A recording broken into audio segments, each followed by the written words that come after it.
Bienvenidos a esta nueva edición de Tiempo de Respuestas, que quiere ser la segunda parte de mi contestación a la nota de autores anónimos que ha filtrado la Asociación Internacional de Exorcistas, descalificando mi libro Las 6 puertas del enemigo. En la primera parte, que hice hace 2 semanas, expliqué el planteamiento, una serie de objeciones al planteamiento que me parece inadmisible desde el punto de vista humano, punto de vista eclesial, canónico, y desde el punto de vista evangélico. Y luego expliqué lo referente a las almas del purgatorio errantes. Y hoy quería referirme a la segunda parte de esas objeciones, que son, de un lado, la sanación intergeneracional, y de otro lado, las críticas a mis experiencias, que el libro se base en experiencias. Respecto de lo primero, sobre esa reprobación absoluta que hace la nota de la asociación, estos autores, se basan, dice que la idea fundamental es que el libro, mis opiniones se oponen al magisterio de la Iglesia, que los autores refieren a un artículo, una nota, ¿no?, que sacó la Conferencia Episcopal Francesa en 2007 y que luego han asumido como propia 8 años después la Conferencia Episcopal Polaca y 14 años y 17 años después la Conferencia Episcopal Española.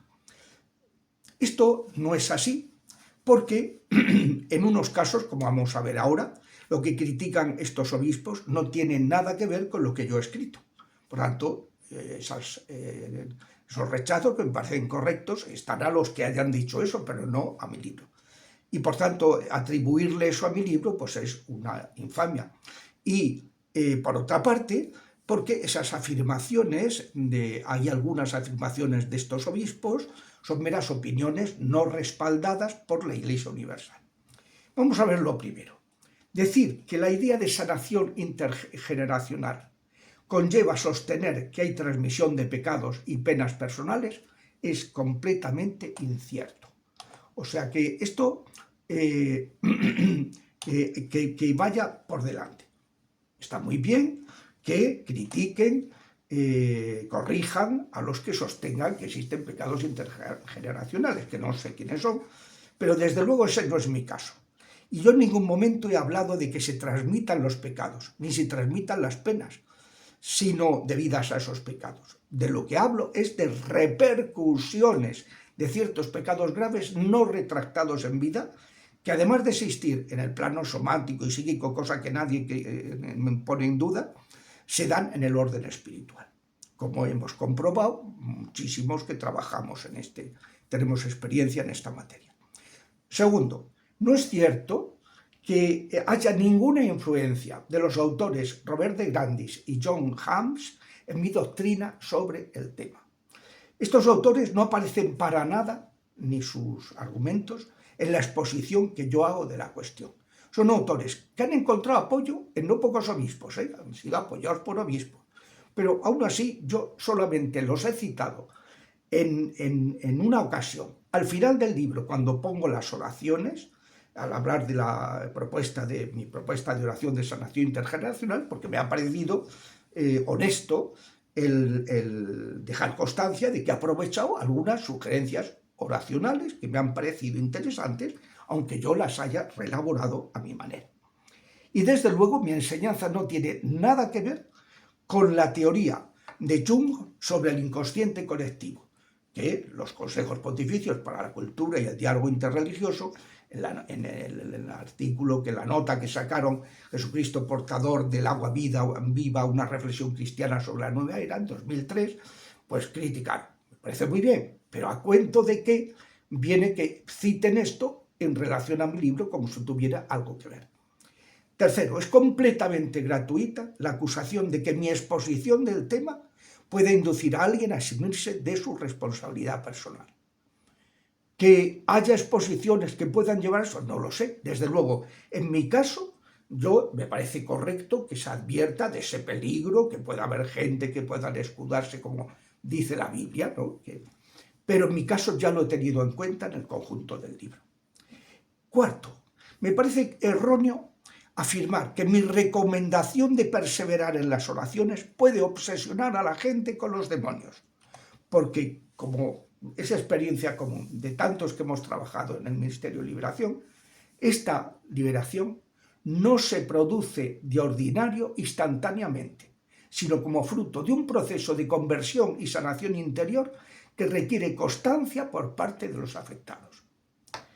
Luego, una segunda parte es aclarar que estas notas de estas conferencias episcopales hay afirmaciones que no son doctrina de la Iglesia. Es decir, no se puede decir sin más que si un obispo sostiene algo novedoso que no procede de la enseñanza de la Iglesia, o un grupo de obispos, que no por eso es magisterio. El magisterio, como recuerda el número 25 de la Lumen Gentium, una doctrina que no está avalada por el magisterio de la Iglesia Universal, no es vinculante. Y esto es algo que hay una serie de afirmaciones de estos obispos que la nota recoge y que son opiniones, bueno, pues muy bien, dentro de lo opinable, in dubis libertas, que dice San Agustín. Primero, no se puede afirmar que la oración intergeneracional se aparta de la tradición y el magisterio de la Iglesia, porque aunque el nombre sea novedoso, el contenido se ajusta a su enseñanza sobre el perdón de los pecados, los efectos del sacramento del bautismo y la penitencia, la sanación de las consecuencias del pecado, los sufragios por los difuntos y la comunión de los santos. El nombre es nuevo, pero el contenido es totalmente acorde con la tradición. Y no olvidemos que cuando Juan Pablo II propuso hacer el acto de purificación de la memoria el primer domingo de Cuaresma del año jubilar 2000, pues tuvo una oposición frontal por parte de los cardenales, que solamente se rindieron cuando la Comisión Teológica Internacional publicó el dictamen extenso Memoria y Reconciliación, la Iglesia y las culpas del pasado, que demostraba de forma abrumadora la legitimidad de que un papa pidiera perdón por las culpas de los cristianos en el pasado. Y además, decir que si Cristo no habló de estos temas, esto no puede pertenecer al depósito de la fe, pues según eso, tampoco habló Cristo del pecado original, de la comunión de los santos, de los dogmas marianos, de la anticoncepción, del aborto y de tantos otros dogmas de la Iglesia. Eso es una cosa simplista y un poco que no tiene recorrido, ¿no? La Sagrada Tradición es una tradición viva en que la Iglesia va profundizando en la fe profesada según las nuevas experiencias vividas de los cristianos y las necesidades de cada tiempo bajo la guía del Espíritu Santo.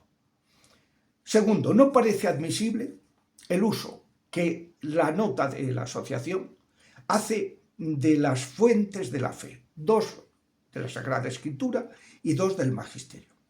Respecto de los bíblicos, no se puede afirmar que los innumerables pasajes bíblicos de los libros históricos, proféticos, sapienciales, en que se sostiene que hay consecuencias de ciertos pecados en los descendientes, que si el rey David manda asesinar al marido de su adúltera, y le dice el profeta, la espada no se apartará de tu casa, empezando porque se murió el niño que habían concebido en adulterio, etc. Es algo constante. Y estos dicen que eso ha sido superado por dos textos, uno de Jeremías y otro de Ezequiel, que cita la nota de la conferencia episcopal, por ejemplo, la española. En aquellos días, dice Jeremías, no se dirá más, los padres comieron agraces, los hijos sufrieron de entera. Cada uno morirá por su culpa, quien quiera que coma el agraz, ese tendrá la dentera. Y Ezequiel dice, el que peca es el que morirá. El hijo no cargará con la culpa del padre, ni el padre cargará con la culpa del hijo. Bueno, pues ellos dicen que es que hay una evolución, que en el siglo XV, que en los tiempos de Moisés, del Éxodo, el Deuteronomio, pues se creía que había cosas ancestrales, herencias ancestrales, pero que eso ha sido superado por estos dos textos de Jeremías y Ezequiel. Bueno, pues a ver si se dan cuenta de que este texto que dice Ezequiel es prácticamente literal, lo mismo que dice Moisés, el Deuteronomio, en el capítulo 24, versículo 16. Ni los padres morirán por los pecados de los hijos, dice Deuteronomio en el siglo XV, ni los hijos por los pecados de los padres. O sea, ¿qué evolución? Si esto ya está. Al contrario, lo que se está mostrando es que la Biblia enseña a la vez dos cosas. Una, que el pecado y la pena, la culpa y la pena, no se transmiten, pero que sí hay repercusiones, y las dos cosas son compatibles. Otro argumento que aducen es que Jesucristo dijo que ni pecó ni pecó sus padres, el ciego de nacimiento. Vamos a ver, que Jesucristo dijera que en este caso no ha pecado él ni han pecado sus padres, pues es una cosa, pero eso no significa, no equivale a decir que no existe en todos los casos, en ningún caso puedan existir desgracias consecuencia de. Luego, es muy llamativo que se hayan atrevido en el uso del magisterio a afirmar que la enseñanza de la Iglesia sobre la comunión de los santos solo cabe comunión en lo positivo. Por ejemplo, dice la nota de la Conferencia Episcopal Española. Y no en lo negativo, porque esto se opone frontalmente a las enseñanzas de San Pablo VI, en Indulgenciarum Doctrina números 4 y 5, que dice: por arcanos y misericordiosos designios de Dios, los hombres están vinculados entre sí por lazos sobrenaturales, de suerte que el pecado de uno daña a los demás, de la misma forma que la santidad de uno beneficia a los otros. ¿Qué están diciendo esta nota de este conjunto de obispos particulares? Están diciendo en contra del magisterio de San Pablo VI o de San Juan Pablo II, que dijo en Reconciliación y Penitencia número 16, apartado E: a esta ley de la elevación corresponde, por desgracia, la ley del descenso, de suerte que se puede hablar de una comunión del pecado por el que un alma que se abaja por el pecado abaja consigo la Iglesia y, en cierto modo, al mundo entero. También Joseph Ratzinger, en su escatología, también dijo que el hombre no es una mónada, sino que está referido a los demás en el amor y en el odio. Bueno, también sería muy deseable que en una nota avalada por obispos no se haga lo que ha pasado, que es decir, que el canon 2 del decreto sobre el pecado original de Trento dice que el único pecado que tiene repercusiones es el original. Eso es falso. Lo que dice Trento, y lo citan ellos, pero es que no lo han sabido entender o cómo se manipula eso, cómo se interpreta esto. Si alguno afirma, dice Trento, que el pecado de Adán lo ha dañado solo a él mismo y no a su descendencia, que la santidad y la justicia que había recibido de Dios las perdió solo para sí, no para nosotros, o que manchado él por el pecado de desobediencia solo transmitió a todo el género humano la muerte y las penas del cuerpo, pero no el pecado, que es muerte del alma, sea anatema. No está diciendo que sea el único, está diciendo que el pecado original ha repercutido en todos, pero no que sea el único. Luego, afirmar, como se afirma, que el hecho de que podamos sufrir por las culpas de otros atenta contra la justicia y la misericordia divina es un buenismo tan falso como blasfemo, porque Dios permite la injusticia para que pueda existir el bien, para que puedan haber seres libres que se salven, y lo que hace es darnos a su Hijo para acompañarnos, ayudarnos y a llevar las consecuencias y transformar aquello para alcanzar bienes mucho mayores de esos males que tengamos que padecer. Luego, pues, adherirse a la opinión que limita las consecuencias de los pecados al mal ejemplo, lo psicológico, me parece que es puro racionalismo, porque negar otra dimensión trascendente, negar la realidad espiritual y sobrenatural, ¿no? Indudablemente que el mal ejemplo influye, ¿no? Pero hay también otras cuestiones espirituales que no se pueden obviar, ¿no? Al mismo tiempo, no se puede sostener que la sanación intergeneracional, la idea que yo predico, contradiga la eficacia de los sacramentos del bautismo y la penitencia. Porque, como dice el catecismo, no obstante del bautismo o de la penitencia, en el bautizado permanecen ciertas consecuencias temporales del pecado, los sufrimientos, la enfermedad, la muerte, las fragilidades inherentes a la vida como debilidades de carácter, la inclinación al pecado que la tradición llama fomes peccati o concupiscencia. ¿De qué estamos hablando? Esto en ningún momento. Y luego, pues también es un error sostener que la idea de ayudar con las almas, con las oraciones, a que las almas del purgatorio se liberen de sus penas, que eso comporta afirmar que hay un perdón posmortal de pecados graves de los que el interesado no se haya arrepentido. En ningún momento digo eso.